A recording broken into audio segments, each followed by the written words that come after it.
அனைவருக்கும் வணக்கம். சாந்திமா சேனலிருந்து சிறுதானியம் பற்றியும் அதன் நன்மை தீமை பற்றியும் பார்த்து கொண்டு இருக்கோம். அந்த வகையில் இன்றைக்கி சாமை அரிசியில் என்ன பயன்கள் இருக்குது அப்படின்றத பற்றி பார்ப்போம். இதுதான் சாமை அரிசி. அதன் கதிரை பாருங்கள். அனைத்து சிறுதானியமும் வறண்ட நிலத்தில் விளையக்கூடியது தான். அதிகமான தண்ணீர் தேவைப்படாது.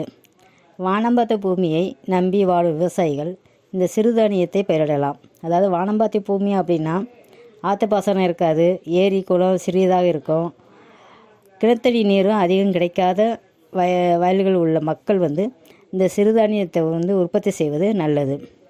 அரிசி கோதுமையை விட சிறுதானியத்தில் சத்து அதிகமாக இருக்கிறது. சரி வாங்க இப்போ சாமை பற்றி பார்ப்போம். சாமை நிறைய மருத்துவ குணங்கள் நிறைந்தது.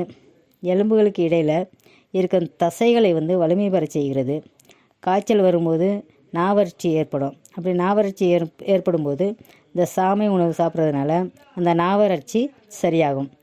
வயிறு சம்பந்தமான நோய்களை இது கட்டுப்படுத்துது. ஆண்களின் இனப்பெருக்க அணு உற்பத்திக்கு சிறந்தது. ஆண்மை குறைபாட்டை நீக்கும். சர்க்கரை நோய்க்கு சிறுதானியங்கள் முக்கிய பங்கு வகித்தாலும் சாமை தான் முதன்மை பங்கு வகிக்கிறது. சர்க்கரை நோயை கட்டுப்படுத்த நார்ச்சத்து அதிகம் தேவை என்பதால் இந்த சாமை அரிசியில் அதிகமான நார்ச்சத்து இருக்கிறதுனால இந்த சர்க்கரையை கட்டுக்குள்ளே கொண்டு வரலாம். சர்க்கரையே வராமலும் பார்த்துக்கக்கூடிய ஒரு நல்ல உணவு தான் இந்த சாமை அரிசி. மற்ற சிறுதானியங்களில் இருக்கும் இரும்புச்சத்தை விட சாமை அரிசியில் இரும்புச்சத்து அதிகமாக இருக்கிறது.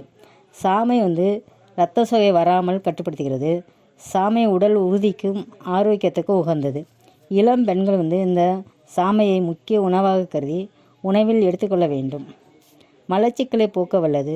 தாது பொருட்களை உடலில் அதிகரித்து உயிரணுக்களின் எண்ணிக்கையை உயர்த்துவதில் சாமையின் பங்கு மிக முக்கியமானது. அதாவது இந்த காலங்களில் எல்லாம் நம்ம அதிக அளவு கொழுப்பு தரக்கூடிய உணவாகவும் சர்க்கரை உற்பத்தி செய்யக்கூடிய உணவாகவும் பீட்சா பர்கர் மைதா பொருட்களை தான் நம்ம உணவில் அதிகமாக சேர்த்துட்டு வரோம்.